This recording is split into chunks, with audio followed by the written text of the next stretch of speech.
Oula, mais qu'est-ce qui m'est arrivé à cette petite pointe? Et oui, comme on peut se le douter, c'est pas du tout... Si, c'est volontaire, allez, on va pas se mentir, je l'ai fait exprès, hein, voilà, c'est pour un abonné, il me l'a demandé. Comment on fait pour refaire une pointe? Eh ben, je vais vous montrer ça. Donc bien sûr, là, je commence par détruire mon tranchant, parce que le but, c'est pas de me couper quand je vais manipuler le couteau. Voilà, le papier, hop, ça glisse dessus, ça me sert... il est foutu, le couteau. Mais c'est pas grave, on va le refaire ensemble. Donc là, voilà, je montre comment je vais appuyer, le petit V, le petit clin d'œil. Voilà, on va essayer de retravailler donc le dos pour rattraper le tranchant qui existe et essayer de retrouver une pointe. Ce ne sera pas la même pointe qu'à l'origine puisque bah, forcément ça a cassé, donc c'est pas la même épaisseur, etc. Ça se finit pas aussi proprement, mais on va faire au mieux.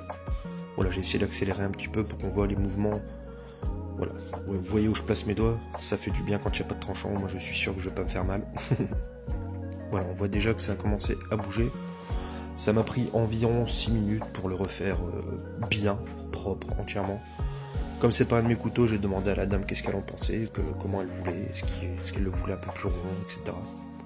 Vous verrez bien le final, voilà. Voilà ce qu'elle voulait. Elle a obtenu ce qu'elle voulait, c'est très bien. En tout cas, j'en suis très content. Ça refait une belle pointe. C'est pas un couteau qui sert à planter dans un mur, donc voilà. Là, je vous fais un coucou de la part de mon fils, qui était complètement fou à l'idée de me voir faire une vidéo. Voilà. Évidemment, là, on peut le voir, le socle n'est pas du tout stable. J'ai pas fait attention, ça c'est complètement ma faute. J'étais à la fois concentré sur bien le cadrage de la vidéo, mon café, comme on peut le voir à droite, mon fils, parce que je veux pas le blesser, évidemment. Et là, on part vraiment sur de l'affûtage. Pierre 400, 600, 1000, 1200. Des pierres diamantées, évidemment, que je pourrais vous montrer en live. Hop, voilà, donc le placement de mes doigts est hyper important. Mes pouces me servent principalement à maintenir un bon angle. Je derrière les pouces complètement explosés à cause de ça, mais c'est comme ça, c'est le travail, ça me plaît.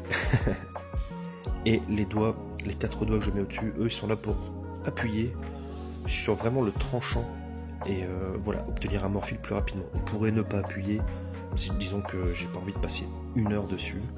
Là, je vais le faire en environ 15 minutes, avec des petites coupures, parce que voilà, je m'occupais aussi du petit.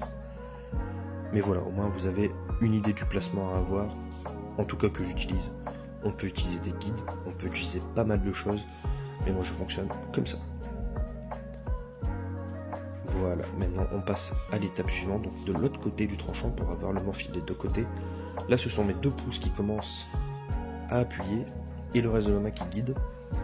Et là voilà, je vais essayer de vous montrer un peu plus ralenti. Mon pouce qui appuie sur le tranchant, l'index qui est sur le dos de la lame pour maintenir l'angle, etc.